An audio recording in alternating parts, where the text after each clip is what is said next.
Riveting content. Empowering your life. Welcome to the Sphere. This episode is sponsored by Houston Housewives of Finance. For more information on increasing your cash flow, becoming your own money manager, and to schedule your complimentary personal finance strategy, contact the Houston Housewives of Finance today at 1-844-700-4463. The Sphere Network. Looking to advertise? Join the Sphere's vast demographic reach of thousands of people all over the world. Send an email today at advertise@thesphere.tv or call us at area code 832-772-7789. Elite Dental Wellness. At Elite Dental Wellness, Dr. Ashandra Baptiste understands that one of the biggest obstacles is dental fear. The vision at Elite Dental Wellness is to ensure every patient is treated with respect, ultimate care, patience, and love.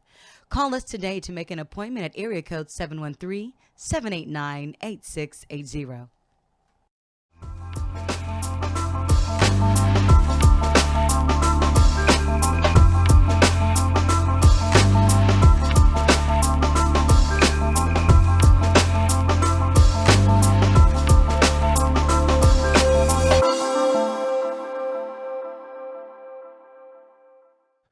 What's up, people? Welcome back to Technocrats, where we talk about the ins and outs of technology to empower the digital you. I'm your host, Gary Lee, also known as G Hawkins. Of course, you can find me anywhere online: Facebook, Instagram, Twitter, Snapchat at G Hawkins. That's G Hawkins with a Z.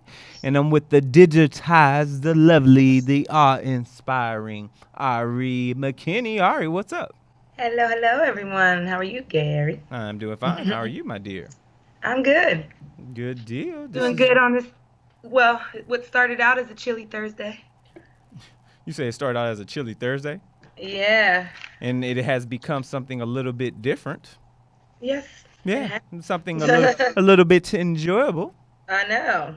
Yeah, yes, indeed. That's what's up. How's everything going over there in your Good. world? How's little man doing? The little technological giant. He's good. He's hanging out with his brand new headphones and listening to his tablet, doing his little mini tech thing over there while I'm here. What kind of headphones did he get? He got Lord, I don't even know the brand. I don't know, some kid headphones to make sure we don't blow his little tiny eardrums out. Yeah, that's a really good a good need, shall I say? Yes, it is. We don't need to have any mistakes, any issues. Well, No. I know we've got an action-packed show in tech today. Monique, we want to say what's up to you in chat. We appreciate your love, and we're going to make sure we get you over on the Discord side, Monique, so you can chat with us throughout the whole show, not just via Facebook Live. So we'll talk about that in a little bit.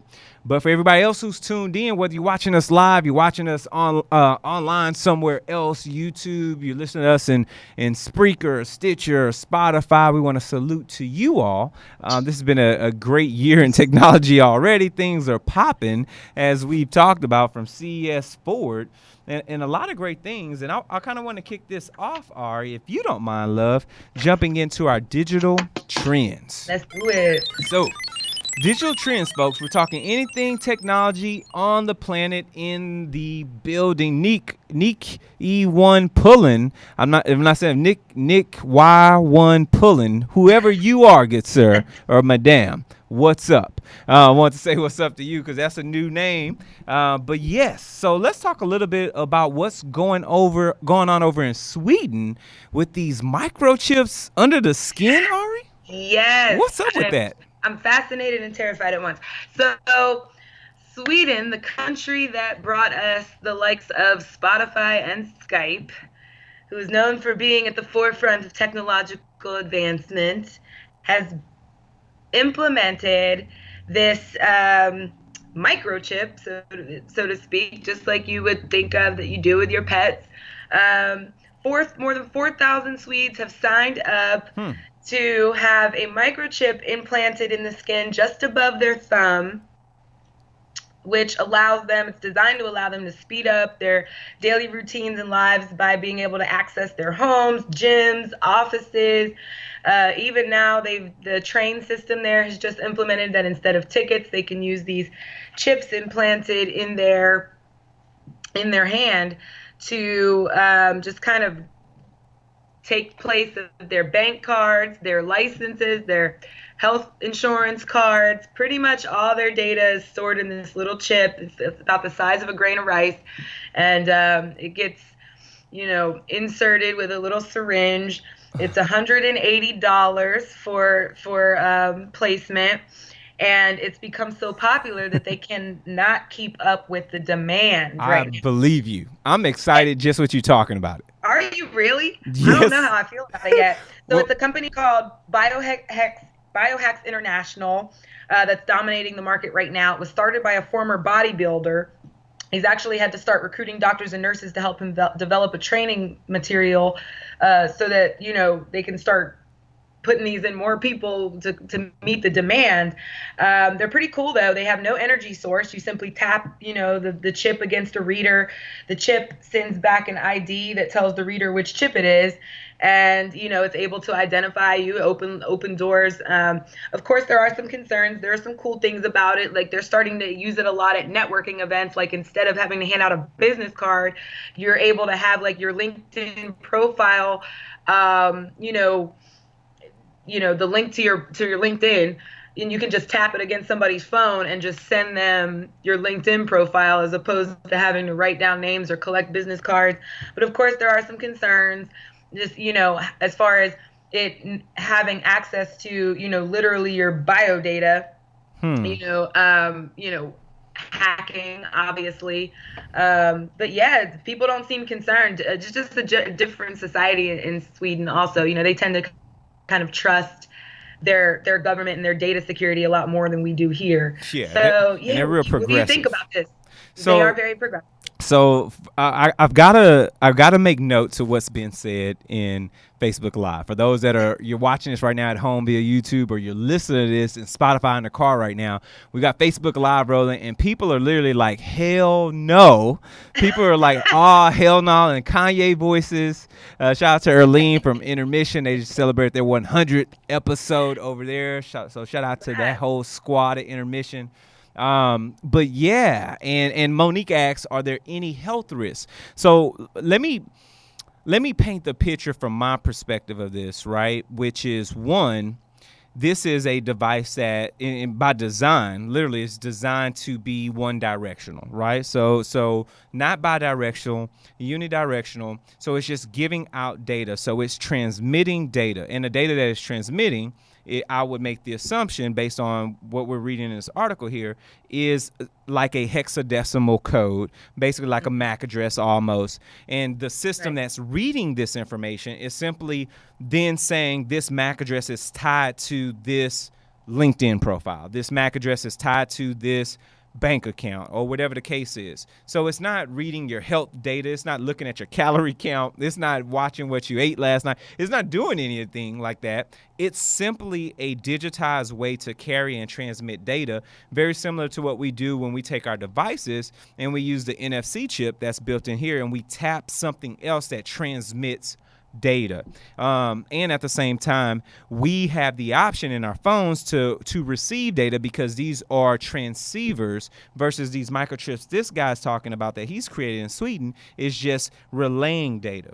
So I personally would actually be okay with this. I could imagine being in a networking event and shaking someone's hand and passing my LinkedIn data, versus having to give them a card or something else. I think that this is a very interesting direction that we're going, and I don't see any initial health-related risks. My concern may be with the material that the devices are made out of, and how do they oxidize over time under the skin. That would probably be the only health concern I would have with this style. Now, if this was transceiving, so if it was receiving data, now we've got something totally different, right? Which, hackable and this, that, and the third. But something that's simply sending data, I think I'm okay with. What about you, though? All right, what about you?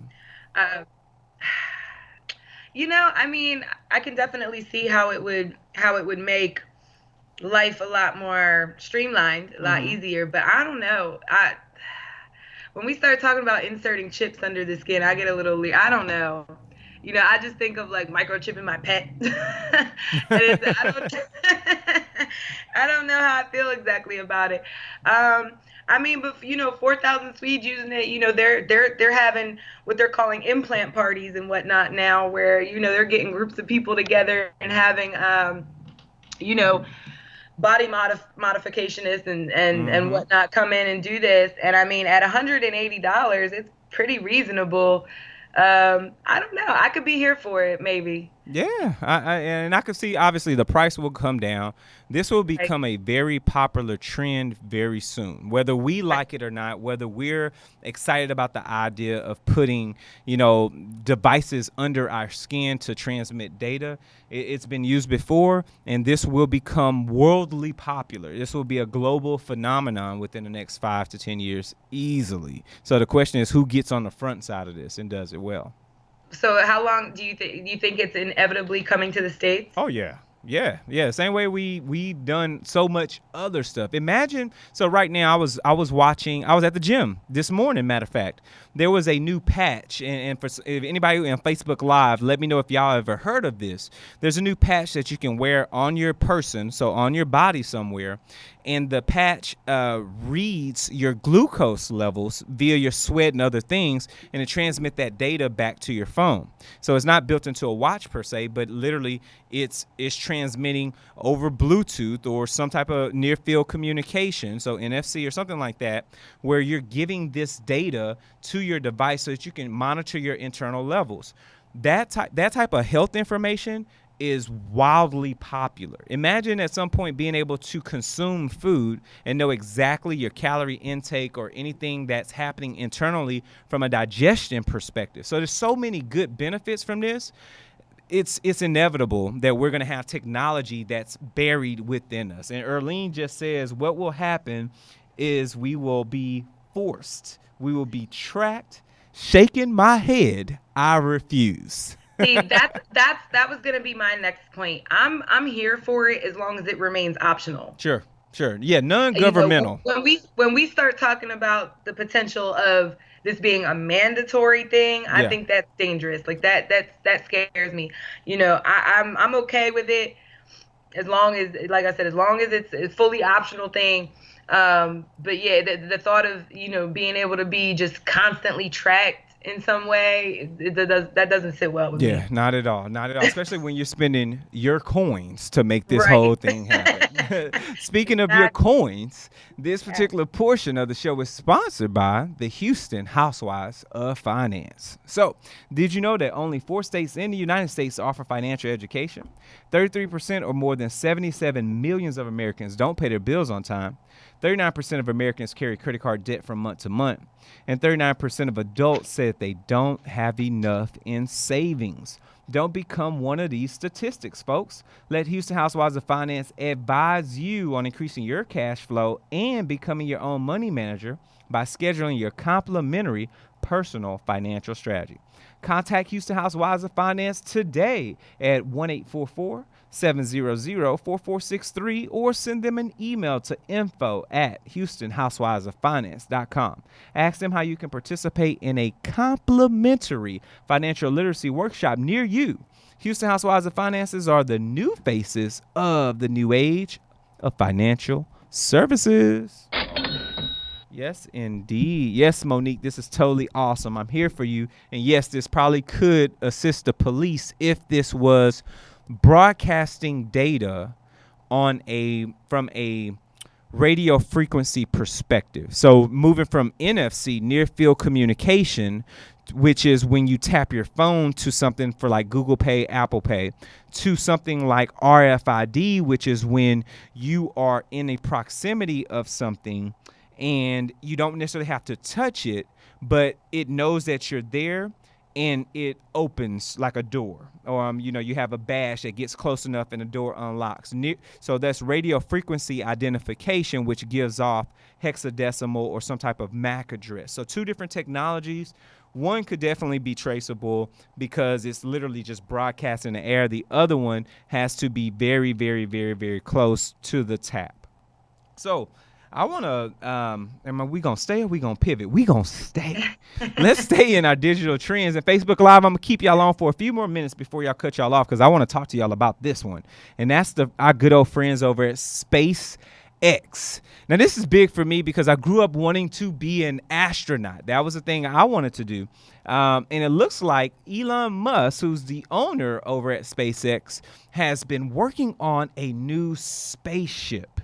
And this mug is shiny. It looks like a piece of foil. And we're going to talk about it right here on Technocrats. So the one cool thing about this spaceship is, guess what, folks? It's going to bleed water. Take a look at this. So Elon's built a spaceship with a outer shell that's basically constructed of stainless steel. Now, not just one particular layer of stainless steel, but two, almost like a stainless steel sandwich, so to speak. Now, the key thing about this, and the reason why he took the opportunity to do this, one, is because it's going to allow the device to stay cooler, and two, the reason why, being on the windward side of the space shuttle, basically the outside of the space shuttle. Why is because on the outer hull, he's going to have small little perforated holes. Basically, for those of y'all that's middle and high income drivers out there, y'all riding in those nice fancy BMWs and Mercedes, you've got those leather seats that have perforated holes in them. Basically, instead of, cool air comes out if you got the cooling seats or heat comes out if you got the heated seats, but instead of that, he's going to run liquid in between the two layers of metal, the stainless steel of this space shuttle, so that it can sweat or bleed water. Now, what that's going to do is allow it to stay even cooler during your entry. So we're talking about entry into Mars's atmosphere, re-entry into the Earth's atmosphere, or entry in Luna doesn't have an atmosphere, which is the moon, by the way. So if you ever hear me reference Luna, I'm talking about the moon. That's the actual name of it. So Luna doesn't have an atmosphere, but some of these other moons and planets that we may at some point get to, Io or Io, depending on how you pronounce it, Titan, all these other places that do have atmosphere, you've got to be able to keep the whole of your space shuttle as cool as possible. Here's an opportunity to bleed water to help cool it, and nobody's done it before. The real question is, would Ari ride in this thing? Ari, what do you think about this? You riding in the silver shuttle? What you doing?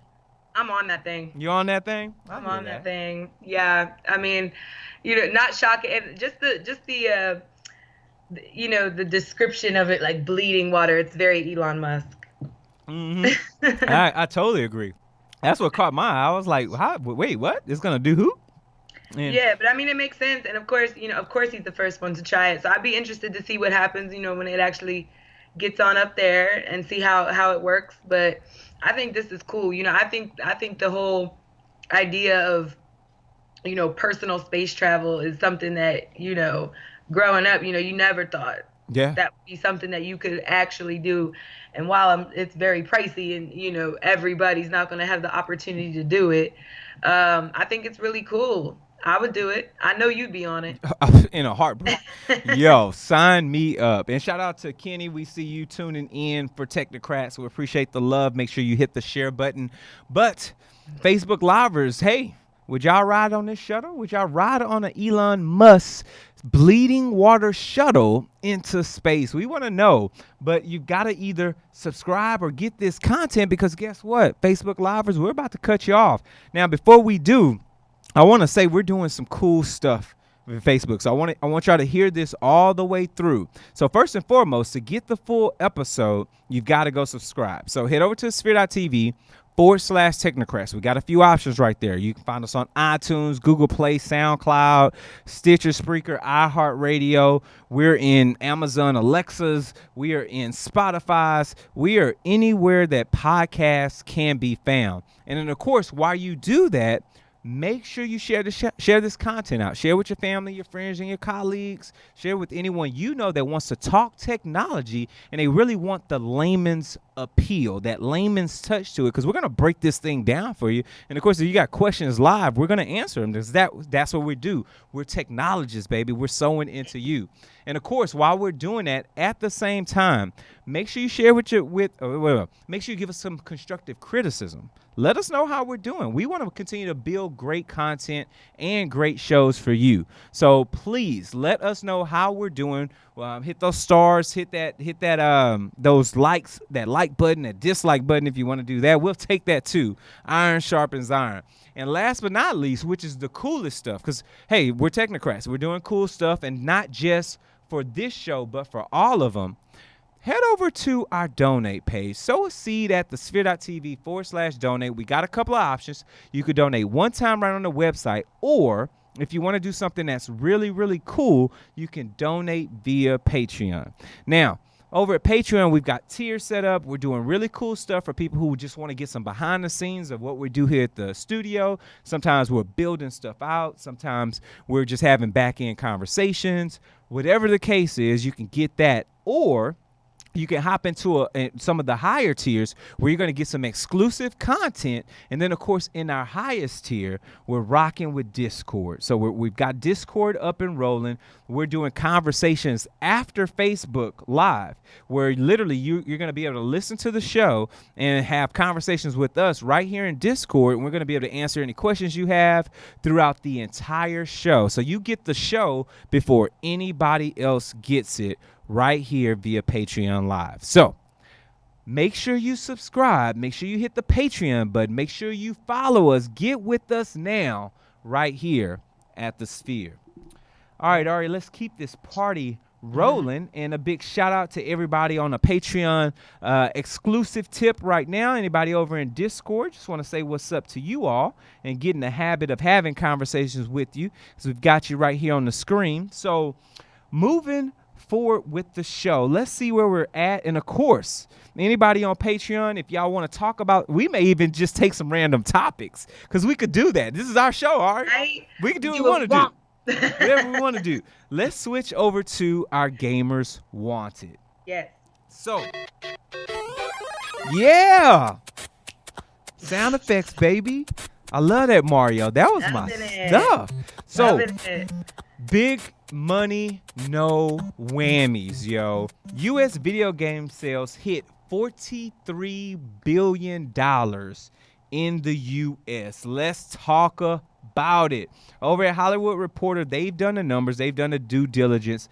They're saying that sales hit past $43 billion with a B in 2018, totally eclipsing that of box office sales. So let's rock with these numbers for a little bit.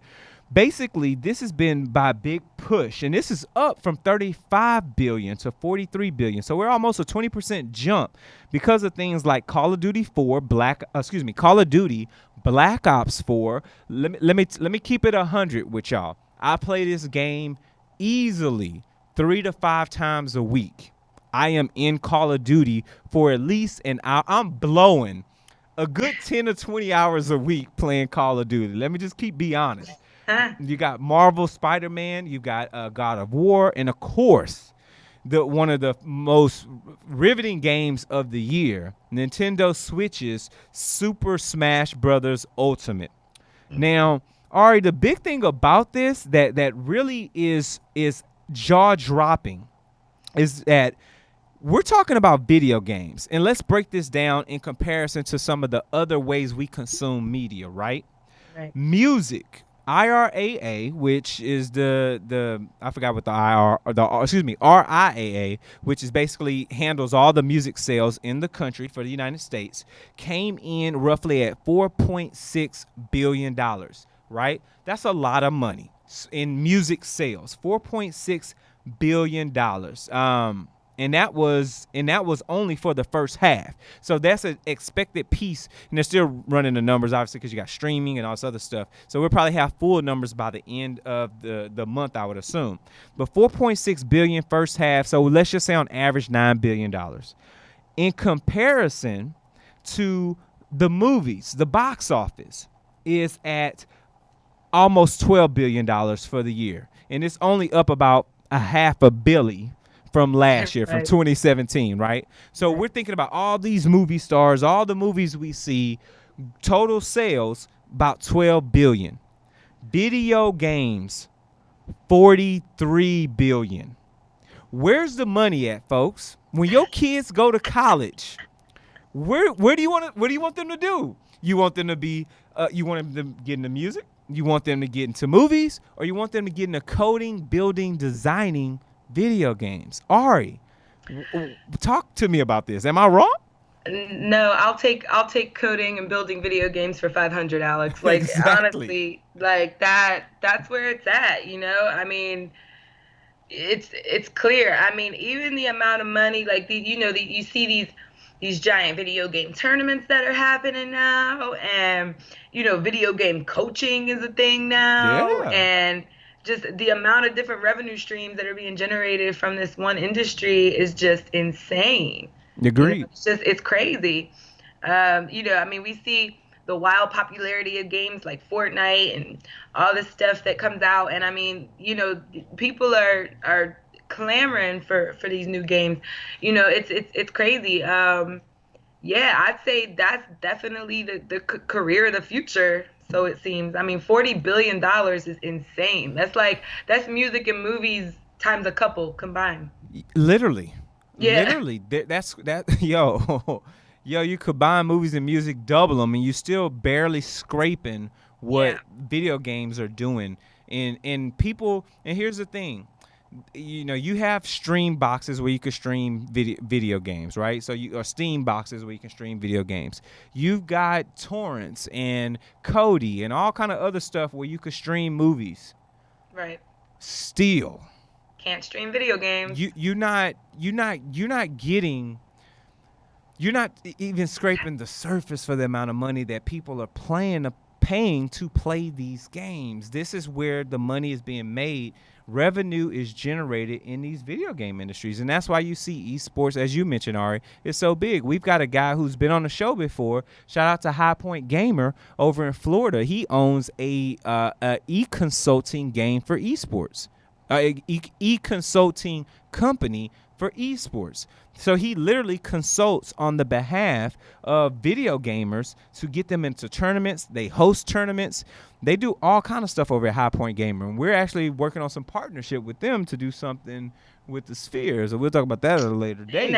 But I'm here for it. And you mentioned Fortnite. I hadn't played Fortnite in a minute, but Fortnite is forever growing and changing. Well, I think we're in season 7 now. And Mike, you play Fortnite or no? No? Okay. So, but it's Ari asked your son about Fortnite. He play Fortnite? Yeah. Yeah, so it's like snowing now, and it's got monsters, and they got planes in Fortnite. He was telling me about the monsters the other night. He's like, Mommy, they have monsters. I'm like, whoa, okay. I'm like, son, I don't know anything about this, but it sounds exciting. He was very excited about it, so I figured this was a new development in the world of Fortnite. It is. Yeah, it's so cool because they took a game that was so basic from the perspective of this is just a battle royale. You drop 50 people on some space, and y'all fight it out till one's alive. Okay, we've seen that forever. But when they started going into these different seasons and making changes to the layout and then adding different things and then making stuff very like mysterious, and they would do stuff at specific times at specific nights, and like on Wednesday night at midnight the cube is going to open and you're not sure what's going to come out, so everybody's now online at midnight. Like it's created this community that I don't think anyone has ever thought about doing before, and this is phenomenal. Yeah, I think it's pretty cool. I mean, it's funny how tech can kind of birth these new, I mean, everything from revenue streams to sports. I mean, I think I was watching, it might have been Vice or Viceland or something like that, and they're talking about, like I mentioned, getting coaches and stuff. Like, is gaming the new sport? Yeah. I mean, you can go to college now on an esports scholarship for crazy. Playing Madden and NBA 2K and all these other things, and Call of Duty and Fortnite, I would assume at some point, because literally you're in tournaments and y'all are winning millions of dollars. Right. And all you're using is your mind and some hand-eye coordination. Yes, definitely, which I don't have. Well, I'm here for it. I'm here for it all. We want to know what you all think. Patreon, let us know what you think. Hit us in our Discord channel. Let us know how you feel about anything that comes to gaming. If y'all are rocking any games, hit us up. Let us know how that works for you all. And of course, you can hit us on social media as well at the Sphere TV using that coveted hashtag Technocrats. And this particular portion is sponsored by us here at the Sphere. So, are you starting your business or looking for a place to advertise? Do you have a need to reach out to thousands of people across the world to build your brand or sell your product? If so, get your product placement and advertising needs handled right here at the Sphere. We offer a wide variety of content delivery platforms, including iTunes, Google Play, SoundCloud, YouTube, Stitcher, Spreaker, iHeart, Spotify, Amazon, some other stuff. Plus, we have a vast demographic reach from here in the United States as well as modern countries across the globe. Our enriched content and inspiring dialogue coupled with your strategic ad is surely to hit the spot. Call us today at area code 832-772-7789 or shoot us an email over to advertise@thesphere.tv. There it is, folks. Advertise. Advertise. So, transitioning from there, you brought up something that was really cool that takes us into our Mobility Weekly. So over in Mobility Weekly, we're talking about anything that has to do with mobile, right? So this is literally your premier spot when we're talking about the handheld devices and things that are happening, whether it's social media platforms that you're utilizing on these handhelds or anything else. And it looks like Twitter, which we rarely hear about, is implementing something a little new that may be beneficial. Ari, what they got going on over there at the Tweets? Yeah, over at the Tweet Factory, they are rolling out a beta version or a test to a small percentage of iOS and Android users of something called the original tweeter tag. What the original tweeter tag does is it makes it easier to find posts from the original tweeters. So let's say if a long thread of tweets starts going, a conversation's being had, and sometimes the original tweet, like you go to reply or retweet with a comment, it'll kind of retweet that back to both the original poster and the person you're actually responding to. And sometimes the person who originally made the tweet that gets the conversation going gets lost in the sauce, so to speak. So it makes it easier to find posts from the original tweeter, and with the goal of helping to curb abuse and making it easier to distinguish accounts masquerading as other tweeters. So, for instance, we've already talked about Elon Musk today. Sometimes you'll have, a tweet from Elon Musk, and then you'll get these kind of Ethereum hawking, like false copies popping up below him. So it's trying to combat that thing and helps users tell if the tweets are actually from a trusted source. Cool. I'm 1,000% for it. I think Twitter is a excellent platform to share communication, to share news and things that are relevant, things that the people are conversing about, and anything that allows us to decipher what's being said, whether it's, even for those that are watching right now, we've literally got a screenshot of what that original tweeter tag looks like. Anything like that, or going back to, I think they want to do something even more drastic. I think you may have mentioned this a moment ago, which is going to their colored tweets, so that now you can kind of have a visual representation of when or what's being said and the order in which it was said. I think those are wise things when it comes to Twitter and what they want to do, because hey, guess what? People still use a platform. It's still relatively vibrant and popping. It's not dying like Snapchat. And right. You can, from here, make it better. Add stuff that's good, that makes sense. Periscope didn't work. That's cool.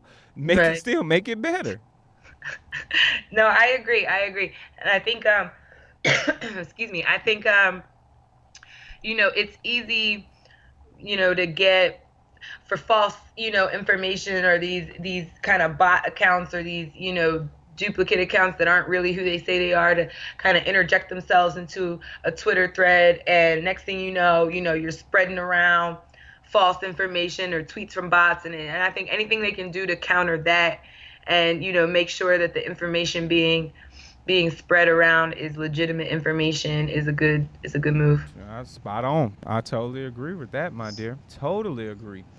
Oh, so last in our Mobility Weekly, and this is really a follow-up because, like I know, that when technology starts to pop and it's something that's viable, people will run with it. And let's keep it a buck. I mean, our phones work, folks. We're glad to be away from the flip. I don't know if anybody's going to go backwards to that. What was that? That Razor we were talking about with, the foldable display? Not at $1,500. Nobody's doing that. Nobody's mama is doing that. No. But having the conversation of a device that is foldable or has a foldable display may sound like a novelty to those that are tuned in right now. You're listening to this on SoundCloud or you're watching this via iTunes at home. But guess what happens when a company like Xiaomi, I think that's how you pronounce it, XIA, which is Xiaomi, I believe is how it's pronounced, decides that they want to build a foldable phone. Watch this. We're going to pull this video up of Xiaomi's latest device that they're going to bring to mass market, which is their foldable phone. And oh my God, I will buy this. I thought the same thing. Yo. So to have a phone that is in portrait about the size of an iPad mini. So we're thinking roughly 7 inches or so, 6.5 to 7 inches. Mm-hmm. But to be able to fold the sides of that device to then go back to a candy bar style phone. So to move from a tablet to a phone like that, madam, is phenomenal. I was like, I need this yesterday. Yes. And this is, and as you see, for those that are watching this is running some forked version of Android, because Android's easily customizable, and this is what companies do. This will take off. This will be what will sell. And all the other things that we've seen, which is the Royole device, which is the Samsung device, everything else looks clunky in comparison to what Xiaomi is doing. And it has that annoying seam, that makes it like that bothered me about the one that we talked about last week. That seam would get on my nerves, but this one is seamless. Yeah. And it's like an infinity screen. It's so cool. Yes. I'm here. I am all the way here for this. And I could see this having multiple folds, and this literally, think about something that could, and obviously, you start thinking about how thin we can make this, but that phone didn't look, when it was folded at that state, it didn't look any more than maybe 1.5 times as thick as my current phone. Yeah. And if folded out, it's the same width of my current phone. I'm sold. Yes. I'm sold on that. Shut up and take my money. Shut up and take my money. We need a sound effect for that. That would be perfect for this show. Shut up and take my money sound effect. Magic Mike, work on that, good sir. Yes, sir. But I'm here for that. I'm here for that all day. And we are at a beautiful place in technology, and I love it when new inventions, new creations, people are pushing the gambit when it comes to tech at this space. They are putting in work in those tech labs. Yes, indeed. They're putting it in. They're putting a smile all over on your face and my face. And this last portion of the show was sponsored by the Smile people themselves. Oh, good old Elite Dental Wellness. So, Elite Dental Wellness, their vision is to create a welcoming practice that will offer exceptional dental care and a lifetime of dental wellness. They're committed to the finest possible oral care and overall health and well-being of their patients. Elite Dental Wellness is built upon a foundation of integrity, expertise, and service. Throughout their commitment to modern dentistry, continuing education, and a friendly atmosphere, they strive to make their patients feel like they're part of your family. Dentistry can be scary, daunting, and uncomfortable. However, Dr. Batiste and her team work tirelessly to ensure your comfort. Make your appointment today with Dr. Chandra Batiste at Elite Dental Wellness by calling 713-789-8680. Yes. There it is, good folks. Are you got any big plans for the weekend, love? No, I've got lots of websites to code for clients this weekend. I understand that. I'll be in front of my computer busting that out this weekend. But no, not really. Other than that, putting in work. How about you? Nah, nothing. I'm gonna work. Actually, I'm gonna work on a website this weekend. I think I'm gonna modify our stuff for our beta, Delta Studio that's coming online. We've got to work on some stuff for Discord. I'm adding some additional stuff. I'm gonna find a way to pipe in video into here at some point. So I don't know how I'm gonna do that, but I'm gonna find a way. Figure it out. Yeah, so just doing new and cool stuff. I got to do something else over in the Delta Studio with something else. I forgot what it is, but it's something on my to-do list. So it's just a lot of growth and work. I'm looking forward to using that when we start bringing some cool interviews to the show, which I'm looking forward to doing sometime this spring with some really awesome technologists. Yeah, me too. I think it'll be dope, especially maybe even get some people to bring in some tech that we can kind of review and use in that space. Maybe for our Patreon folks. Shout out again to all of you all over in the Technocrats channel on Patreon. Those that are listening live via, I said on Patreon, on Discord via Patreon, because you can't get in without your Patreon account. But you hopping with us, rocking with us, listening to us, vibing with us on Discord. Thank you so much. We appreciate your support for what you do here on the network and for Technocrats specifically. And we've got an exclusive coming up for y'all next week for sure. I promise. We're talking about in-home technology for 2019. I'm going to pull some stuff from my crib. I'm pulling some stuff from the studio. We're going to talk about it right here on the show. Yeah. Ari, let the good people know where they can reach you at, my dear. You can find me on the Twitterverse, Facebook, Snapchat, and Instagram at Dish with Ari. And that's what it is. And, of course, you can reach me anywhere online, folks. Facebook, Instagram, Twitter, Snapchat at G Hawkins. That's G Hawkins with a Z. This has been another great episode of Technocrats. We will see you all later. See you next week.